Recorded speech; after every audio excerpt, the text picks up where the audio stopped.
Merhaba, hoş geldiniz. Bugün yine çok güzel bir tarifle karşınızdayım.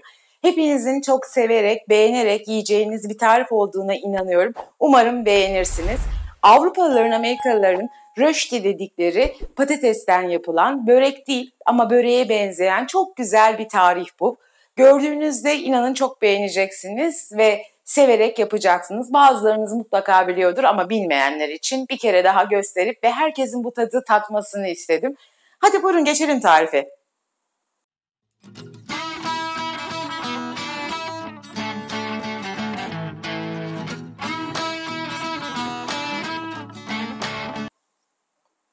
Şimdi önce 2 adet patatesimizi güzelce bir soyalım. Patateslerimizi yıkadık ve kabuklarını soyuyoruz. Soyduğumuz patatesleri şimdi güzelce rendeliyoruz. Rendenin büyük kısmından geçireceğiz. Avrupa'nın, Türkiye'nin pek çok lüks restoranında karşılaşabileceğiniz çok lezzetli bir yemek bu arkadaşlar. Hem akşam yemeğinde ana yemek olarak hem de kahvaltıda da bazen mutlaka yiyorlar. Türkiye'de de çok yapılıyor. Bilmeyenler mutlaka bu lezzeti tatmalılar diye düşündüm. Rendelediğimiz patatesleri avucumuzun içine alıyoruz ve güzelce sıkıyoruz. Patates çok suludur, bayağı bir su bırakır. İyice sıkmaya ve suyunu almaya özen gösterelim arkadaşlar. Ben zaten böyle bir rendenin kevgirin içine koymuştum suyu süzülsün diye. Bayağı su akıyor görüyorsunuz. Hepsinin suyunu güzelce sıkacağız. Şimdi 2 adet kuru soğanımı piyazlık olarak doğruyorum arkadaşlar. İnce bir şekilde, ince ve uzun. 1 adet de kapya biberim var, onu da doğrayacağım.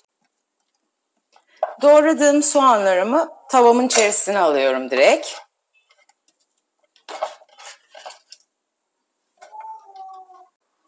Ve sıra geldi kapya biberlerime. Kapya biberlerimi 2'ye böldüm ve içini temizledim. Bunu da ince jülyen bir şekilde doğruyorum. Çok da kolay görüyorsunuz bütün yapılışı.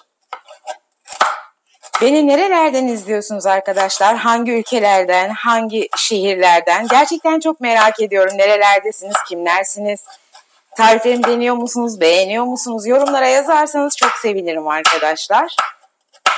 Evet, biberlerimi de doğrama işlemi bitirdikten sonra ocağın başına geçebiliriz.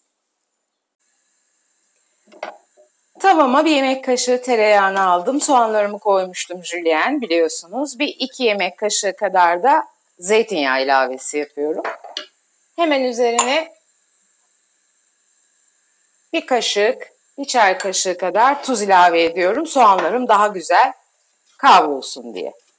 Soğanlarım kavrulsun, diğer işlemlerimize devam edeceğiz. Evet, soğanlarım yumuşadı. Şimdi doğradığım biberlerimi ilave ediyorum. Biberlerle birlikte de birkaç dakika kavuracağım. Biberler de yumuşadığında bu hazır olmuş olacak.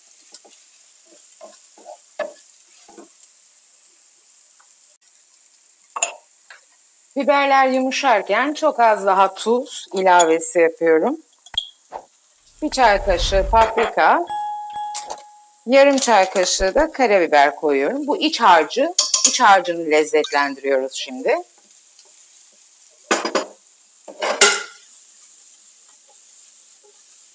Güzelce bütün baharatları birbirine geçirip birkaç dakika daha kavuruyorum. İç harcım çok güzel karamelize oldu, yumuşacık, şekerlendi, lezzetlendi. Şimdi altını kapatıyoruz, biz patatese geçiyoruz. Şimdi bir 100 gram kadar kaşar peynirim var. Kaşar peynirimi rendeliyorum. Patateslerim kenarda bekliyor. Suyunu iyice sıktım.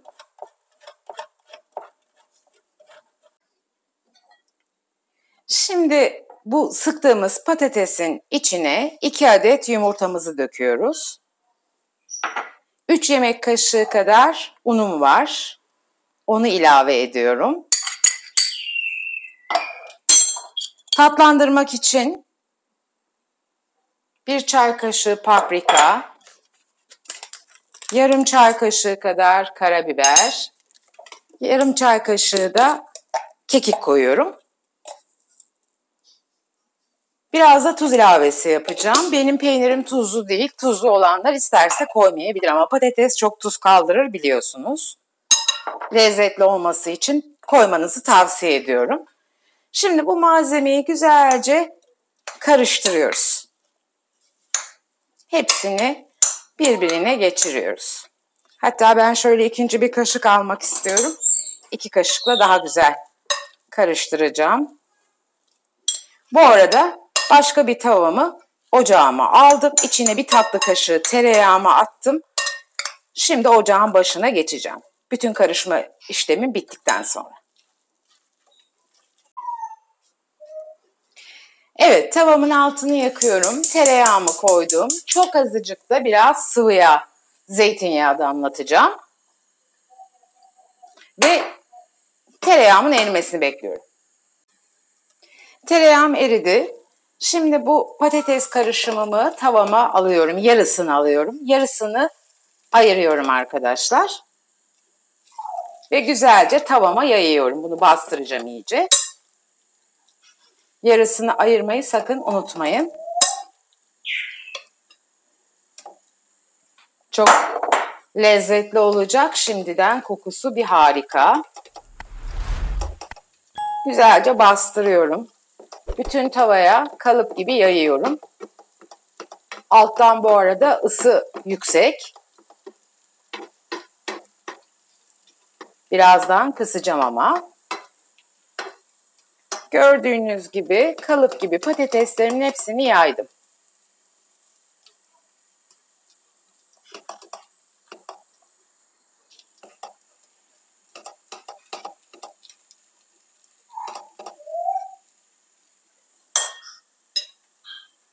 Şimdi bu iç malzememi patateslerin üzerine yayıyorum. Boşaltıyorum. Çok da güzel bir renk oluyor.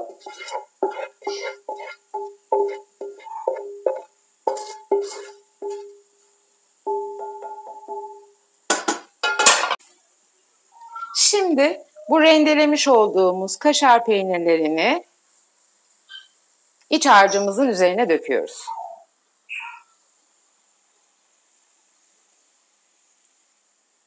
Hala alttan sıcak, kısmadım. Birazdan kısacağım. Kıstığımda söyleyeceğim size.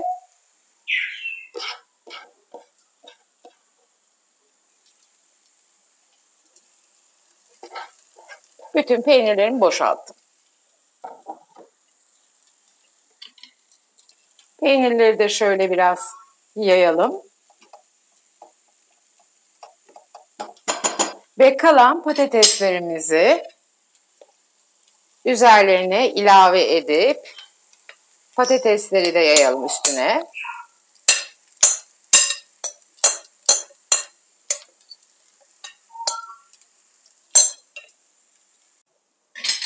Evet, patatesleri de çok güzel üzerlerine bastırarak yerleştirdim. Altını kıstım bu arada. Kısık bir şekilde bir 5-10 dakika alt üst kontrol ederek pişirmeye devam ediyorum. Sonra ters düz edeceğim. Şimdi bir tabak yardımıyla çeviriyorum. Yaklaşık bir 15 dakikaya yakın kısık ateşte bekledi. Altını kontrol ettim.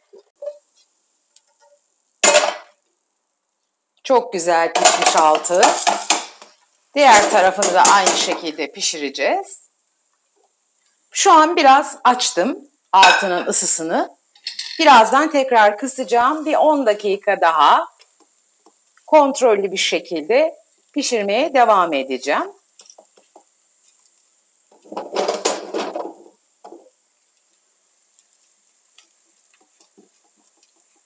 Şimdiden harika görünüyor.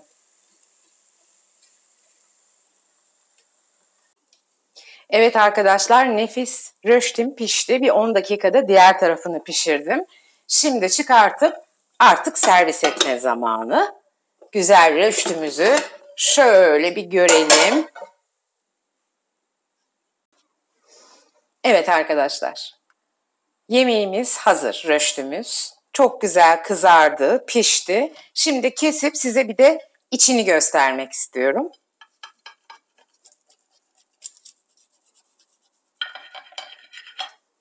Mis gibi kaşarıyla, iç malzemesiyle harika bir röşte oldu arkadaşlar. Umarım siz de bu tarifi beğenip evlerinizde denersiniz.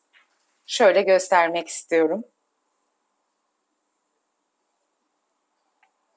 Deneyecek olanlara şimdiden afiyet olsun diyorum. Ellerinize sağlık. Tarifimi beğendiyseniz videomu beğenmeyi, kanalıma abone olmayı ve bildirim zilini lütfen açmayı unutmayın. Bir sonraki güzel tarifimizde görüşmek üzere. Hoşça kalın, sevgiyle kalın.